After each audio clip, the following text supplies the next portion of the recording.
Olá! Hoje a gente vai falar sobre um salto assim gigantesco na tecnologia de motores espaciais. Pensa comigo, como pegar um motor que é super eficiente, mas que não tem muita potência, e transformar ele num verdadeiro muscle car para viajar pelo espaço profundo. Parece ficção científica, mas vamos descobrir como isso se tornou realidade. Então, a pergunta que fica é essa, né? Como é que se faz para pegar um motorzinho minúsculo e deixar ele 10 vezes mais potente e mais doido, sem aumentar o tamanho dele? Essa era a grande barreira, o quebra-cabeça que todo mundo achava que não tinha solução. Pelo menos até agora. Para a gente entender o tamanho dessa façanha, primeiro a gente precisa dar um passo para trás e falar da tecnologia que já existe, né? Tô falando dos motores iônicos. Pensa neles como os grandes maratonistas do nosso sistema solar. Olha, a diferença toda está na filosofia de como eles funcionam. Um foguete químico é tipo um velocista, sabe? Aquela explosão de força absurda para sair da gravidade da Terra. Já um motor iônico, mais especificamente um que a gente chama de propulsor Hall, é o oposto, ele é um maratonista. O empuxo dele é bem fraquinho, bem baixo, mas, em compensação, a eficiência de combustível é uma coisa de outro mundo. E é aí que está a grande sacada deles. Em vez daquela queima violenta de combustível, eles dão um empurrãozinho contínuo na nave. Mas um empurrãozinho que dura meses, às vezes anos. E com o tempo, essa aceleração constante, mesmo que suave, faz as naves atingirem velocidades incríveis. Por isso que eles são perfeitos para aquelas missões bem longas lá para o espaço profundo. Só que tinha um problema. Essa tecnologia fantástica estava literalmente batendo numa parede. Existia um limite, uma barreira científica que parecia impossível de quebrar. E isso estava colocando todo o futuro desses motores em dúvida. A regra era bem simples, bem direta. Queria mais empuxo, tinha que construir um motor maior. Ponto. Era uma relação direta. E isso era um problemão, porque em missão espacial, cada grama e cada centímetro contam, né? Não dá para sair construindo um motor gigante. E essa analogia de morder mais do que se pode mastigar é perfeita para explicar o problema físico.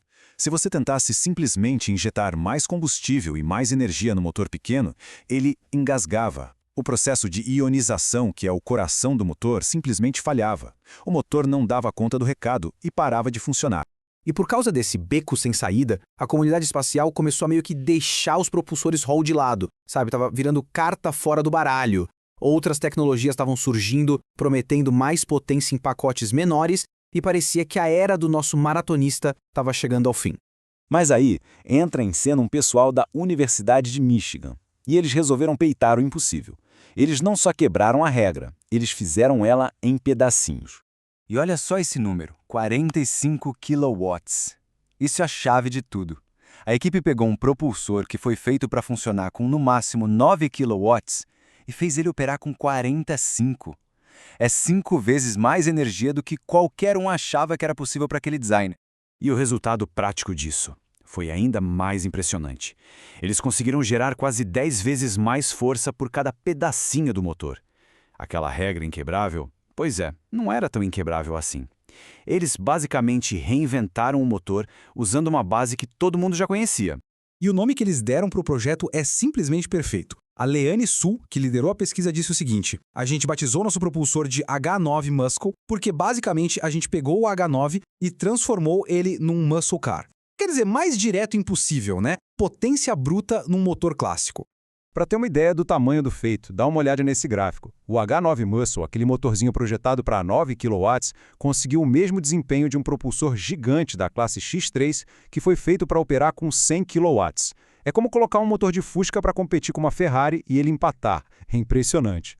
Ok, beleza. A pergunta de $1 milhão é: como? Como eles conseguiram essa mágica? E a resposta está numa combinação genial de duas coisas. Um jeito radical de controlar o calor e uma escolha de combustível que ninguém esperava. Então vamos lá. A solução veio em 2 etapas. Primeira coisa, atacar o maior inimigo da potência, que é o calor extremo. Para isso, eles instalaram um sistema de resfriamento bem agressivo à base de água. E a segunda parte foi a mais surpreendente. Trocar o combustível por um que, na teoria, era pior. E olha que doido! Só com esse sistema de resfriamento, eles já conseguiram um salto absurdo. O motor, que não passava dos 9 kW, pulou para 37,5. Isso já mostrou que o grande segredo, ou pelo menos uma parte dele, era conseguir controlar a temperatura. Mas agora vem a parte que deixou todo mundo de queixo caído. Eles trocaram o combustível padrão, o xenônio, por criptônio. E a própria pesquisadora disse que foi um resultado meio maluco. E faz sentido, porque todo mundo sempre soube que o criptônio era pior para esse tipo de motor. Só que, nessas novas condições, com muito mais calor e pressão, ele se saiu melhor que o xenônio. Uma reviravolta total. Então, juntando as duas coisas, o resfriamento e o criptônio, qual foi o resultado final? O motor chegou a um empuxo de 1,8 newtons. E para a gente ter uma noção, isso é exatamente o mesmo empuxo daquele motor gigante que eu falei, o da classe de 100 kW. Missão cumprida. Tá, mas e aí? O que isso tudo significa na prática? Bom, não é só um experimento legal que deu certo num laboratório. É uma descoberta que pode, de verdade, mudar as regras do jogo para exploração espacial. Pensa nas possibilidades que isso abre. Primeiro, missões entre planetas muito mais rápidas. Segundo, os propulsores Hall, que estavam ficando para trás, voltam com tudo para a corrida tecnológica. Agora, existe a chance de criar motores super potentes, de 100, 200 kW, usando esses designs pequenos que já são bem conhecidos. E dá até para sonhar mais alto. Juntar vários desses motores para criar um sistema de propulsão de megawatts para aquelas naves de exploração do espaço profundo que a gente vê nos filmes. E tudo isso nos leva a uma última pergunta. Uma pergunta para o futuro. Agora que a gente tem essa tecnologia com motores pequenos, mas absurdamente potentes, que podem nos levar mais longe e mais rápido, qual deveria ser o nosso primeiro destino? Para onde a gente aponta essa nova nave? Bom, graças a essa inovação, a gente está um pouquinho mais perto de poder responder essa pergunta.